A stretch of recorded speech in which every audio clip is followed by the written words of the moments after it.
Hello, I'm Desiree Abrams, Program Specialist at the National Institute of Food and Agriculture in the Animals Division. I will be reviewing panel manager presentation for virtual panels. We'll now move to the panel slides.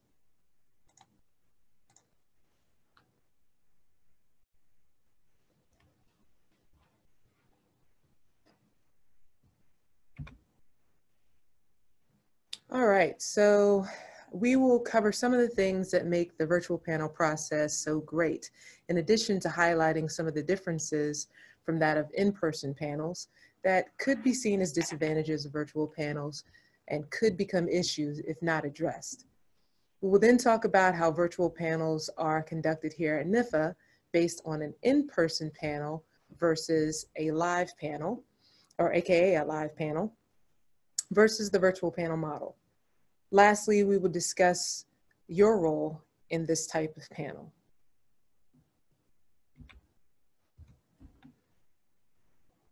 So virtual panels allow for the flexibility and almost eliminates the stress around travel when it comes to the panel process. There's no need for babysitters, house sitters, cat sitters, and you can still participate in evening commitments, and so can the panelists. We try to limit the environmental footprint, so carbon production due to gas expended, less paper printed because we don't have to produce as many items here in panel. We'll actually send everything by email. Telling people about the virtual panel option allows them to participate when they have heavy commitments that would otherwise keep them from participating. Say they live on the West Coast and when the meeting is held on Eastern Standard Time, they couldn't participate because of prior commitments in the evening. Travel used to occur on Sundays, which often left panelists unable to communicate with NIFA staff while traveling. This isn't the case anymore. When it comes to weather has always been a concern. If a snowstorm hit the East Coast, panelists traveling from the West would have a hard time getting in. Even panelists just a few states up from DC would have trouble getting into DC as well. Hosting a virtual panel eliminates most of those weather concerns. Virtual panels also allow panelists to weather the storm from the comfort of their own homes.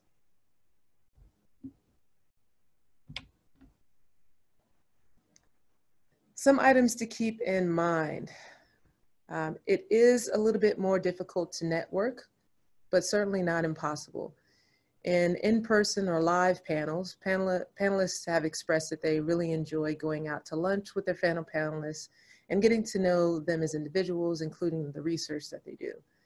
This is still possible by hosting a panel orientation a few weeks before the actual panel process, which we'll talk about in a moment, and introduce each other, allow them to get to know what type of research is done.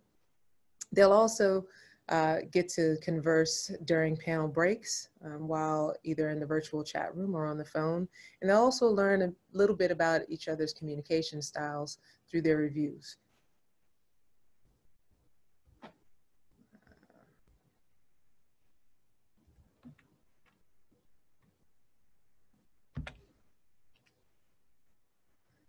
Each program has its advantages, many of which you can practice with on your own time, so including web and Zoom, or do a dry run with the NIFA staff to familiarize yourself before the panel meeting.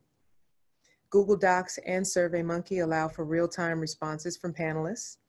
It is suggested that you have the questions for these programs drafted well before the panel to allow for quick access. Alternatively, programs like WebEx already include a polling option that allows a question to seamlessly be drafted and offered to panelists immediately. Your program specialists will set up an appropriate link for the virtual panel and for the panel orientation, if applicable, which we will discuss momentarily.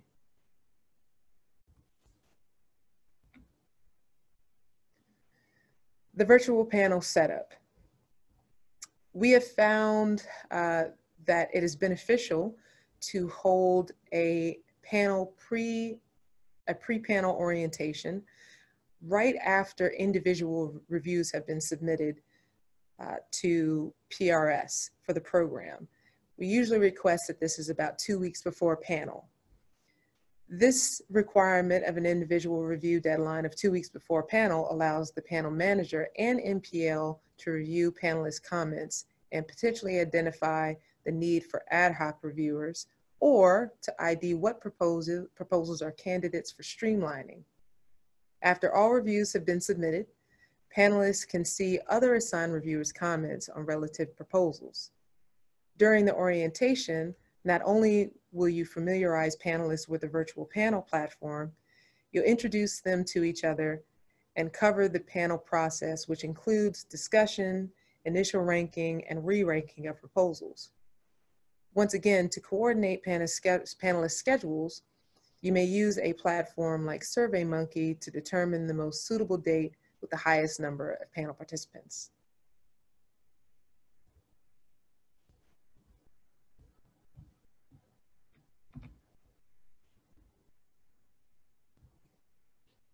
All right, the day of panel. It is suggested as a panel manager that you arrive a couple of hours early to the Waterfront Center. Traffic in DC, particularly during rush hour, is unpredictable, but almost always heavy. When arriving with your laptop, ask the program assistant or program specialist to assist you with linking with the NIFA Wi-Fi. They will most likely have a member of IT visit you to ensure your settings are in order. Although not always the case, 2 monitors should be available in the conference room where your panel is being held. But where there is only one, the program specialist can easily switch from one screen to another so panelists can see the relevant panel material. So either the ranking board or the actual proposal information sheet. Be sure to give panelists bio breaks and chances to eat lunch, particularly if your panel is over 4 hours a day.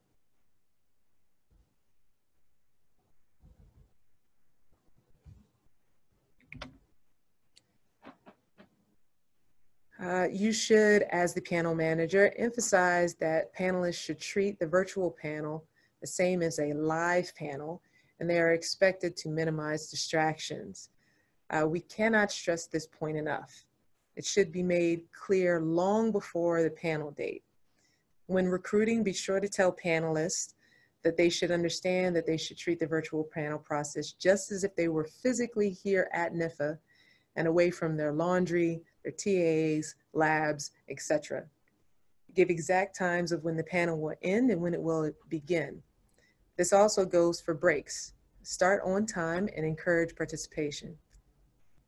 The panel manager and the program specialist should have a list of contact numbers for each panelist, a number where they can be reached during panel, and a cell phone is preferred so they can receive text and phone calls.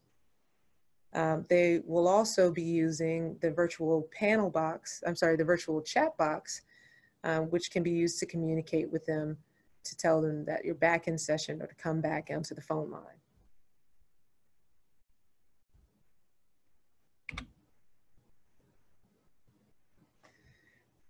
Keep panelists engaged and focused. As previously mentioned, make sure they have plenty of breaks. An hour and a half to 2 hours is the norm before a break. Ensure that cameras are turned on at the beginning of panel. Again, this is something that can be done and tested in the panel manager orientation. The pre-panel orientation. If during the pre-panel orientation, a panelist does not have a video camera, they will have time to get one at their institution. Either their IT department can assist them or the program specialist can assist them after the conclusion of the orientation. Note that during the panel, the program specialist will turn off either the camera or sound for panelists that are not reviewing proposals to reduce background noise. So when opening up the discussion to panelists not assigned to the proposals, be sure to remind them to unmute their phone line and to utilize their cameras when speaking.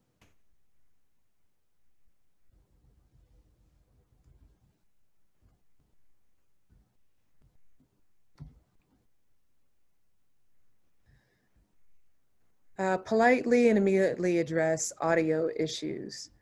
It's hard to hear you. Can you speak up? Or we can't hear you. You may be en route. Fellow panelists can also help with this. For example, in WebEx, everyone can see when someone is muted by the microphone icon that happens to be red. If the microphone icon is white or a yellow color, they're able to speak freely. You'll also see their name or face pop up when somebody is talking because it's connected to sound.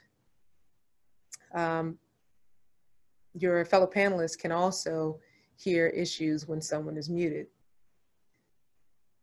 When asking if someone could move the phone closer or to turn the speaker off, or if they have another microphone that they can use, these type of issues hopefully are handled in the orientation and before actual panel. Don't wait for panel.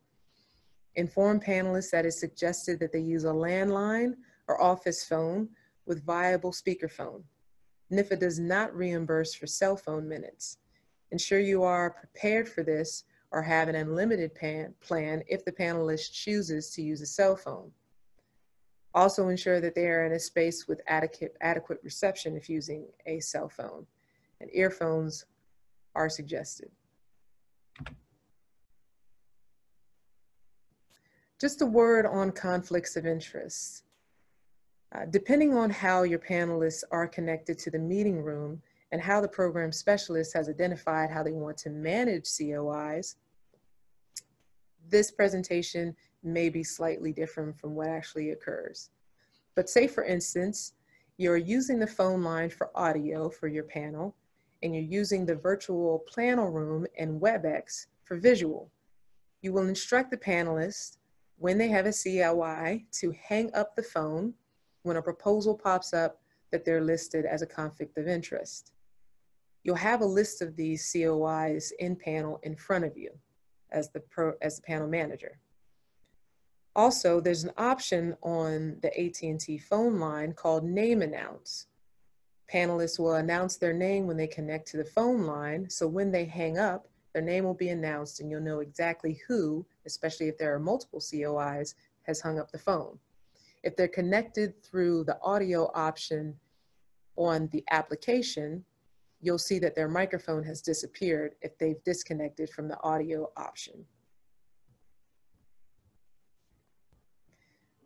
COIs will be instructed not to disconnect from the web application when they do hang up the phone. What's the reason for this? We still want to be able to communicate with them through the WebEx or Zoom platform, usually utilizing the chat box. When we're switching to another proposal, they'll have a couple of cues. One will be that the proposal on the screen changes. Also, in the chat box, we'll tell them that it's time to come back into the panel room. So they can call into the line or connect via audio again on their computer. Just as mentioned before, all panel managers and program specialists should have an alternative ability or an alternate way to contact panelists. So if necessary or as a last result, they can give them a call to get them back on the phone line.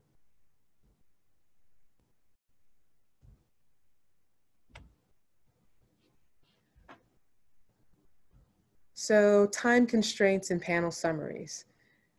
The National Program Leader will provide slides for you and panelists about the panel review process and panelists' responsibilities during panel.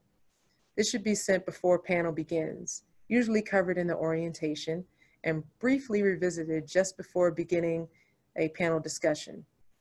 Generally, this review process states that the primary reviewer, usually the most experienced or the person with the most expertise in the subject, will serve as the scribe, will review the objectives and positives and negative aspects of the proposal, and summarize any ad hoc reviews that the proposal received.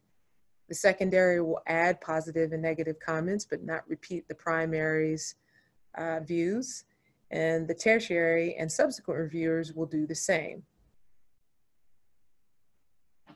The scribe will write down a summary of the conversation, including the positive and negative aspects of the proposal, as well as the synthesis discussion. Now, as far as scheduling conflicts, we know that life happens and scheduling issues may arise, but there are things that you can do to mitigate those issues. Ensure that individual reviews are in so that if a panelist has a conflict the day of panel, that at the very least, that SME's opinion and score is noted.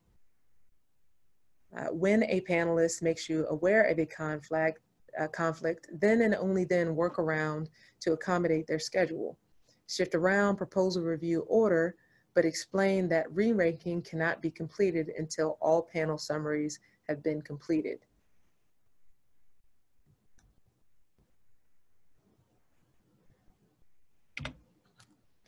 Questions. Should you have questions, please be sure to talk to your NIFA program team. Specifics may vary from program to program.